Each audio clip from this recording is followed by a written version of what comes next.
Bonjour, je m'appelle Marie Fontaine, j'ai 31 ans. Je suis tête de liste pour la liste Écolo Groen Allianz Soren pour les élections du mois d'octobre 2018.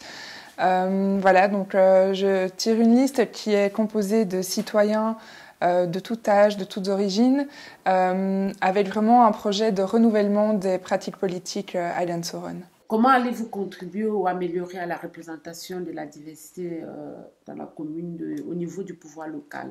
On a toujours eu à cœur de présenter une liste au choix des électeurs qui soit représentative de la diversité de notre société. Que ce soit une question de genre, une question d'âge, une question de profession, mais également d'origine socioculturelle. En ce qui nous concerne concrètement à Allianz Soren, mon colistier qui est numéro 2 sur notre liste, c'est Calvin Suarez, et qui est engagé de longue date dans les combats de décolonisation de notre société et de lutte contre le racisme.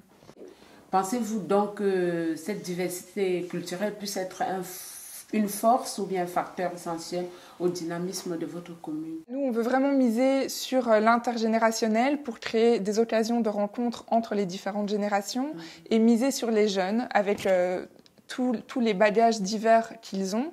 Parce qu'on est convaincu que les jeunes, quand ils sont écoutés, quand ils sont reconnus et quand on leur en donne la possibilité, ont énormément de choses à apporter à notre collectivité. Comment la commune va-t-elle continuer à produire du logement de qualité pour répondre à la demande des citoyens? Donc au niveau du logement, la première chose, c'est déjà le logement existant qui doit continuer à être entretenu, à être adapté par exemple aux personnes à mobilité réduite, etc.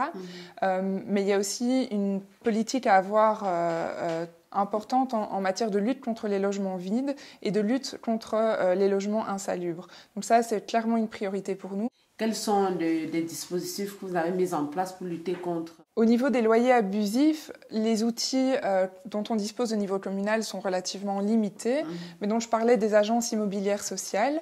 C'est une façon en fait d'encadrer les loyers tout en permettant aux propriétaires de toucher plus que ce que le locataire paye. Donc ça permet d'offrir des logements de qualité, vu qu'il y a l'agence immobilière sociale qui suit derrière au niveau de la qualité du logement, mais tout en restant accessible à tout un chacun. Donc on voudrait vraiment encourager cette pratique qui est sous-utilisée en fait à Allianz Soren par rapport à l'ensemble de la région, mais aussi pourquoi pas en envisageant des primes ou le soutien dans la rénovation ou dans des travaux dans leur logement. Je pense que les personnes à mobilité réduite, c'est vraiment une attention qu'on doit avoir à leur égard dans la conception de toutes les politiques publiques. Et quelle est donc la stratégie d'action concernant la promotion de la pratique sportive auprès de cette population? Alors la pratique sportive, de façon générale, on veut la rendre plus démocratique à Allianz Soren, notamment à travers un système de chèque sport, pour que ce soit vraiment accessible à tout un chacun. On a des infrastructures sportives existantes qui sont intéressantes. On a un hall des sports qui est en cours de rénovation. Une piscine, la piscine Heureuse, qui a été réouverte il y a 4 ans. On veut accorder aussi une attention tout à fait particulière à l'accès au sport pour les filles. Parce que souvent, quand on parle de sport, on pense à des terrains de foot. Et donc, ça reste en fait assez genré et moins évident pour les filles d'y avoir accès. Donc ça, c'est quelque chose aussi de très important pour nous. Et puis aussi, envisager l'organisation d'activités plus originales ou plus conviviales, des moments marquants dans la vie de la commune.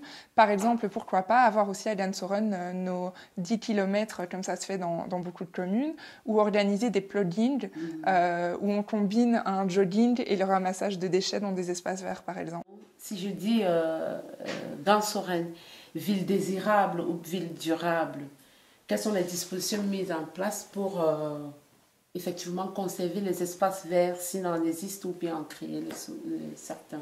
Alors, à Allianz Soren, on a la chance d'être dans une commune qui dispose encore de très beaux espaces, de très beaux écrins de verdure. On a notamment le marais de Allianz Soren, on a différents parcs et différents espaces qui permettent vraiment une qualité de vie et auxquels les Allianz Sorenois tiennent beaucoup. Donc pour nous, c'est évidemment essentiel de préserver ces espaces, de les entretenir, de les valoriser.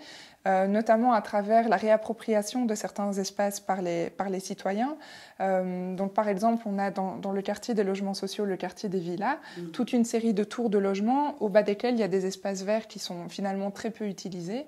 Donc c'est des espaces qu'on voudrait valoriser avec la participation des citoyens en réponse à leurs demandes, afin de créer plus de convivialité dans ces quartiers via des jardins participatifs, mais permettre aussi qu'il y ait plus de personnes dans les rues et donc plus de contrôle social et plus de sécurité.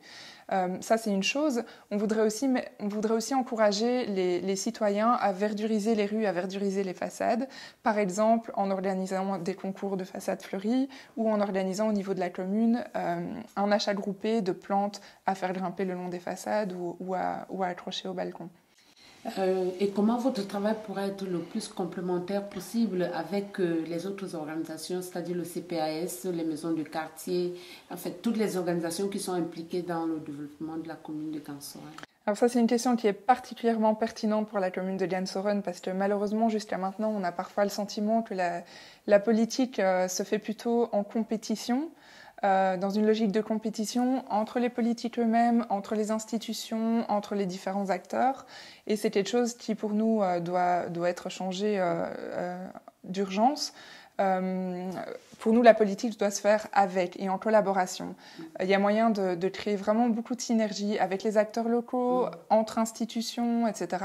Travailler, par exemple, en matière de santé, travailler avec la maison médicale qui est directement au contact des premiers besoins des personnes, etc. Je vous invite vraiment à vous déplacer le 14 octobre, à aller voter, à émettre un choix, quel qu'il soit. Finalement, ce qui est important, c'est que chacun puisse exprimer sa voix.